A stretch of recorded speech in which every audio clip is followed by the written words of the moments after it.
One time. That's right, just one time I'll release a video on my assorted thoughts on the November 29th, 2024 WWE Smackdown. Welcome to Silo Voice Wrestling on YouTube and the Silo Voice Wrestling podcast, wherever you get your podcasts. I'm Jason C. McLean. Make sure you like, share, subscribe, and of course ring that bell for notifications to get all my wrestling hot takes, cold takes, simmering takes, wrestling opinion videos, WWE Premium Live Event prediction videos and review videos, and assorted thoughts on Raw and SmackDown. Now, I'm recording this on the 30th of November. It's around 2:15 in the afternoon Eastern time, so it's only a few hours before Survivor Series War Games, so I'm going to try and do this quick, get it out quick. Hopefully you'll have a chance to watch this before the event, or you can watch it after. Now, this was actually impressive for a pre-taped go-home show. This was quite a decent episode. But let's start with the, I guess, the most pre-taped, the most cinematic part. One time.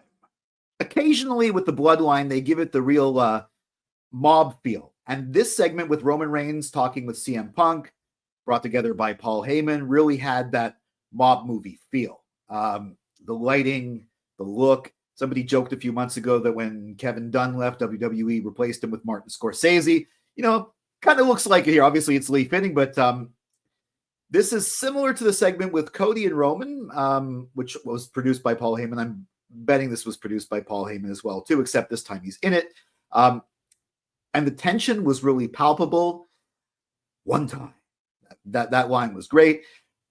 Punk did remind everyone he was doing it for Paul Heyman more than once. Gee, I wonder, are you doing this for Roman or Paul Heyman? Can you tell us again to make it clear? No. Yeah, it was a little bit repetitive with that, but still, it underscored the point. It underscored Heyman's involvement in this, and it also puts a lot of doubt on Paul Heyman, whether or not he actually is, supporting his tribal chief, because apparently he's both their wise man. Maybe he's going back with, but maybe they are going to Punk and Roman at some point. Maybe not. I don't think so. I think we're still. I think Punk's going to do his job. But this was really caught my attention, kept it, and had me wondering, what's the favor? Who knows? I guess we'll have to wait till after Survivor Series to find out. Excellent job. Really good drama. Also, for a guy who always, checks his watch for clobbering time, how come CM Punk was late? Probably doing it, to prove a point. We'll see. Jacob Fatu really is intimidating. Talk about commitment to character, both physically and verbally and facially. I mean, wow. Seeing Jacob in a match like this where he's focused on, he doesn't have that many singles matches. I think he may have had one before. He's definitely undefeated in singles matches, so it made perfect sense for him to win. Also, it makes a lot more sense for the heels to have the advantage in the War Game match. So him beating Jey Uso was not bad for Jey. It was a clean victory. Nobody was at ringside. I think Jey can take this loss, maybe beat him at some point in the future. But right now we have to keep that menacing aura around Jacob Fatu. And this main event, which was a really good match. Honestly, I think it's one of Jey Uso's better matches. Really good match. And so, similar to Jey Uso versus Braun Breaker. I guess it depends on who he's fighting with. But yeah, Jacob had already really impressed me. That impressed everybody with how intimidating he was and how really strong he was in his character. But this match just proved it with the focus on him. I think he's definitely going to be a factor in War Games, but I think he's even more of a factor in this match. When the camera focuses on him in the singles match, he's really a threatening force, and he's doing really well. Yeah, I like the show opening.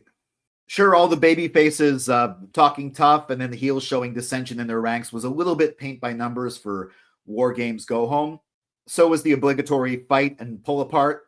But the characters were all on point. I really liked it. I mean, the look of the team, of the babyface team was great. I mean, Rhea with the mask, Bianca with a new look, Naomi. Naomi was the best, backing up Rhea, called her like Big Mama or something like that. Or the characters on the heels too. Liv really showed her annoying side.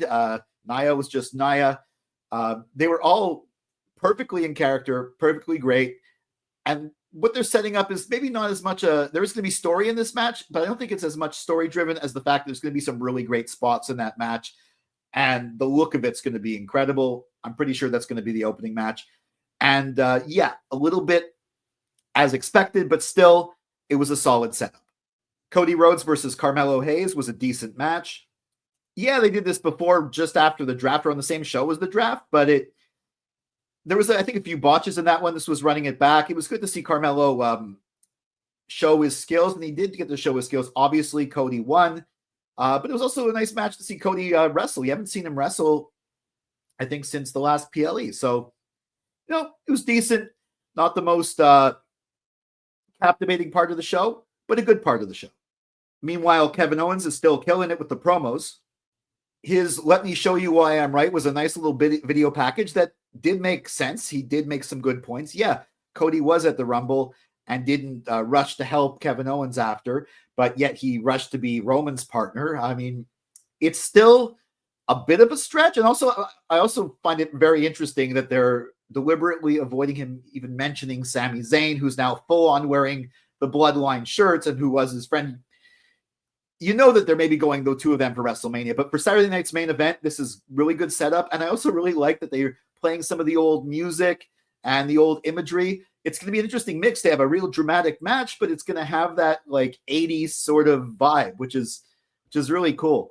I also heard rumors that Jesse Ventura might be back on announcing. That would be incredible. But yeah, I'm definitely very interested in the Cody KO storyline, and promos like this just help move it along.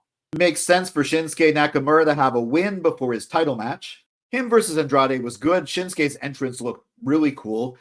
It's also justification, of course, for him having the title match against LA Knight, which is the real next feud. But also Andrade didn't look too bad. He accidentally posted himself, and that's how he got hit with the Kinshasa and lost. So I was happy with this match. It was a fun match to watch. LA Knight getting misted at the end was interesting. I'm surprised they didn't do it last time, and I'm wondering if this means he's not going to get misted again at Survivor Series. In my prediction video, I predicted a disqualification finish where he retains because Shinsuke missed him. That might still happen. It was kind of surprising how it happened. Well, not surprising, but it was kind of like sudden. LA Knight comes in. You think he's going to look like he tripped or something. I'm like, oh, he just got misted. They clearly sold it after. He sold it after. But it was very, very sudden how it happened, which was an interesting choice as well, too. I don't know if that was accidental or if that's just how it happened. But yeah, it's adding more to a feud that really didn't have much to begin with. And it's, I guess, further justifying having this match on Survivor Series. I'm glad Michin's advancing in the Women's United States Championship tournament. No, I don't think she's going to win it, but she's potentially someone who's going to go to the finals and maybe feud with the champion who does win it. Also, I like the fact that she advanced because Piper Niven didn't advance. I like Piper Niven, but I didn't want Piper Niven versus Chelsea Green. And I'm pretty sure I still stand by Chelsea Green's going to end up winning this championship, be the inaugural Women's United States champion. And not having her fight Piper along the way helps that out. I like that BFAB got a run in, took care of Chelsea Green at ringside, prolonging a potential feud. 3 women were good in this triple threat match. Even Lash Legend, I kind of knew Lash Legend wasn't going to win because she was just replacing Jade Cargill, who was storyline injured, potentially shoot injured. Then we hear not shoot injured. Anyways, regardless, in storyline, she was replacing her in this match, so you didn't think she was going to win. But it's good.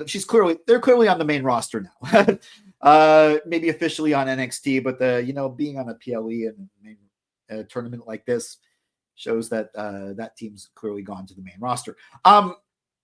And Piper did a good job, but ultimately Michin won, and I'm happy for her, and I'm happy for where this leads. And those were my assorted thoughts on the November 29th, 2024 WWE Smackdown. And I didn't forget the Johnny Gargano, Tommaso Ciampa conversation backstage, but that was just sort of prolonging the inevitable, reminding everyone that they're still part of this.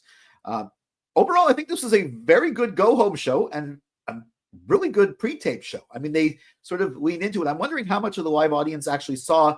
They probably didn't see the whole Punk Roman conversation. They probably didn't see Kevin Owens' video. I guess there's still reason for them to watch the show that they saw live a week later. Anyways, good job, and I'm looking forward to Survivor Series tonight. So I got to go, get this edited and out. Do you agree with my my assorted thoughts? Let me know in the comments.